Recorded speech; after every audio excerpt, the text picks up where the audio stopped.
Welcome back to a long-awaited, unbridled history. I almost said unrivaled history.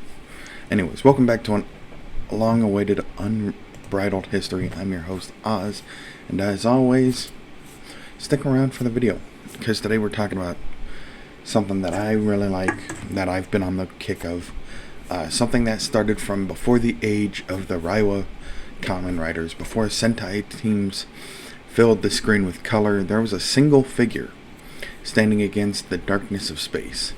A space sheriff, one would say.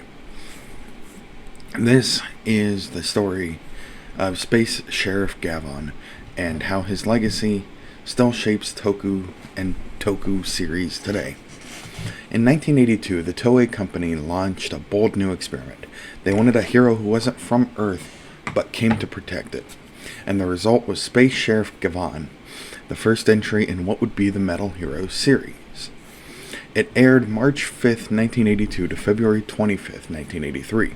Starred Kenji Oba as Retsu Ichijoji, or Gavan, introduced the Galactic Union Police, and fought the Maku Empire led by Dawn Horror.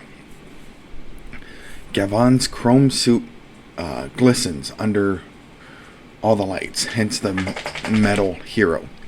However, his reflective armor was revolutionary, filmed using special lighting techniques, and it gave him a futuristic look no Toku hero has ever achieved. Gavan's successor opened the gates for two more space sheriffs, Sherivan in 1983 and Scheider in 1984. Together they formed the legendary Space Sheriff trilogy, which became a cornerstone of 80s tokusatsu.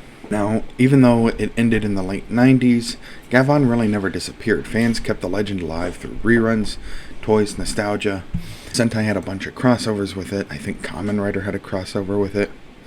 And then in 2012, the sheriff returned after 30 years. Kaizoku Sentai Gokaiger vs. Space Sheriff Gavan the movie. The introduction of Gavan Type G, played by Yuma Ishigaki. Kenji Oba also returns as the original Gavan. This wasn't just a cameo, it was a rebirth, a passing of the torch, and a new generation of sheriffs for a new era. Then we've got the Next Generation films from 2012 to 2014. Space Sheriff Gavan the movie, Space Sheriff Sherivan Next Generation, Space Sheriff Scheider Next Generation.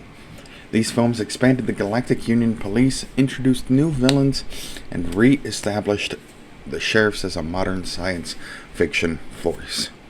Now, I mentioned crossovers and modern appearances. They fought alongside Super Sentai and Kamen Rider. One of the most well-known ones is Deca Ranger, or in the States we know it as Power Rangers SPD. And he wasn't just a relic of the past, he was a part of the living Toku universe. Now it's no longer the big three, it's the big four. You've got Kamen Rider, Super Sentai, Metal Heroes, and Ultraman. I still haven't watched a lot of Ultraman, but I'm getting there.